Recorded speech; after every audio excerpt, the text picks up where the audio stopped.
ನಮಸ್ತೆ, welcome back to HK's kitchen. ಇವತ್ತು ನಾವು ಮಾಡೋಣ ಕೋಕೋನಟ್ ಲಡ್ಡು, ಅದು ಕೂಡ ಡೆಸಿಕೇಟೆಡ್ ಕೋಕೋನಟ್ ಪೌಡರಿಂದ.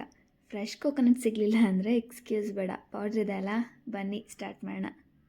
ಒಂದು ಪ್ಯಾನ್ ಇಟ್ಟು 2 ಕಪ್ಸ್ ಕೋಕೋನಟ್ ಪೌಡರ್ ಆ್ಯಡ್ ಮಾಡಿ 2 to 3 ಮಿನಿಟ್ಸ್ ಲೈಟ್ ರೋಸ್ಟ್ ಮಾಡಿ. ಸ್ಮೆಲ್ ಬರಬೇಕು. ಸ್ಮೆಲ್ ಬರಲಿಲ್ಲ ಅಂತ ಭಯ ಪಡಬೇಡಿ, ಸ್ವಲ್ಪ ಪೇಷನ್ಸಲ್ಲಿ ಬರುತ್ತೆ. ಅದೇ ಸೇಮ್ ಕಪ್ಪಲ್ಲಿ 1/4 ಕಪ್ಪಷ್ಟು ಹಾಲಿನ ಪೌಡರ್ ಹಾಕಿ ಅದನ್ನು ಸಹ 1 ಮಿನಿಟ್ ರೋಸ್ಟ್ ಮಾಡಿಕೊಂಡು 1-2 ಟೇಬಲ್ ಸ್ಪೂನ್ ತುಪ್ಪ ಆ್ಯಡ್ ಮಾಡಿ.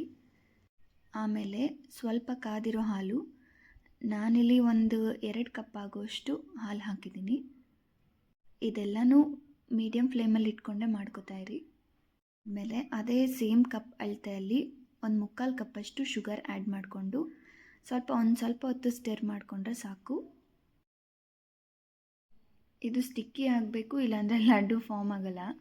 ಸ್ವಲ್ಪ ಕೂಲ್ ಆದಮೇಲೆ ಬಾಲ್ ಶೇಪ್ ಮಾಡ್ಕೊಳ್ಳಿ, ಇಲ್ಲ ಬಿಸಿಲಿದ್ದಂಗೆ ಮಾಡ್ತೀನಿ ಅಂದರೆ ಕೈ ಸುಟ್ಕೋತೀರ ಅಷ್ಟೆ. ಸೊ ನಿಮಗೆ ರೆಸಿಪಿ ಇಷ್ಟ ಆದಲ್ಲಿ ಪ್ಲೀಸ್ ಡೂ ಸಬ್ಸ್ಕ್ರೈಬ್. ನೋಡಿ, ಇಲ್ಲಿ ಡ್ರೈ ಫ್ರೂಟ್ಸ್ ಸಹ ಯೂಸ್ ಮಾಡಿಲ್ಲ, ಅಷ್ಟು ಇಷ್ಟೇ ಸಿಂಪಲಾಗಿ ಕ್ಯೂಟ್ ಲಡ್ಡೂಸ್ ರೆಡಿ ಆಗಿಬಿಡುತ್ತೆ.